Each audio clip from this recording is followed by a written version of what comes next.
Ko'pincha g'arb davlatlardan tashkil topgan 22 davlat Xitoyga o'rtaq bir maktub yozish orqali Sharq Turkistondagi yig'ilish lagerlarida majburiy tutib turilayotgan Uyg'urlarni darhol qo'yib berishga chaqirdi.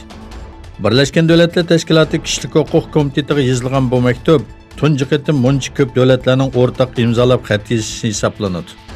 8-iyun yozilgan bu maktubga Avstraliya, Avstriya, Belgiya, Kanada, Daniya, Estoniya, Finlandiya, Fransiya, Germaniya, Islandiya, İrlandiya, Yaponiya, Latviya, Litvaniya, Lyuksemburg, Gollandiya, Yeni Zelandiya, Norvegiya, İspaniya, Şveysariya, Şvetsiya ve Angliyadan ibaret 22 davlatning baş elchilarining imzosi qo'yilgan bo'lib, Sharq Turkiston haqida o'rtaq va ochiq bir pozitsiyada ekanligi bildirildi. Maktub haqida to'xtalgan Yevropalik bir baş elchi bu bir rasmiy qadamdir. Chunki Birlashgan Davlatlar Tashkiloti Inson haqlari kengashining rasmiy hujjati deb e'lon qilinadi dedi. Xitoy Sharq Turkistonda yo'lga qo'yilayotgan razil siyosatlarni tungan musulmonlarga yurgizmoqda. Zimiston torining xabar qilishicha, bir mezgildan buyon Xitoy kommunist doiralarining islomni xitoylashtirish siyosati doirasida tungan musulmonlarning masjidlarining cheqilganligi haqidagi xabarlar orqa-orqadan o'ttirib chiqmoqda.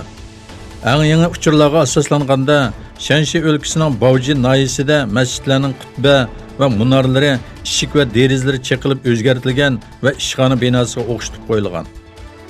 Shuning bilan birga Xi'an shahridami ba'zi masjidlar o'zgartirilgan bo'lib, qarshilik qilguvchilarga soqchilar qo'lga olish bilan tahdid solgan. Amerika Qo'shma Shtatlari Angliya ministrligi sobiq diplomat kandidati Maliya Kraybomning Xitoy istixborotiga Amerikaga tava mo'yim uchurlarning pulga sotganligi sababli 40 oylik qamoq jazosi berilganligi va $40,000 jarmani qo'yilganligi e'lon qilindi. 63 yoshli Kraybomning Xitoy istixboroti bilan aloqalashib yuqori darajalik bir josuslik faoliyatiga yordamlashganligi va Amerikaga tava bo'lgan alayda istixborot uchurlarini oshkorlaganligi aniqlandi.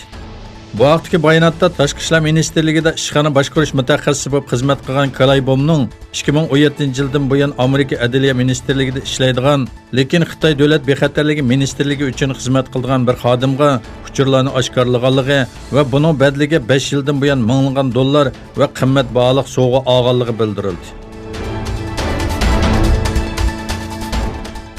Amerika Tashqi ishlar ministrligining bayonotchisi Morgan Ortagus Türkiye'nin Rusya'dan S-400 hava müdafaa sistemasi elishiga doir keskin bayonot berdi.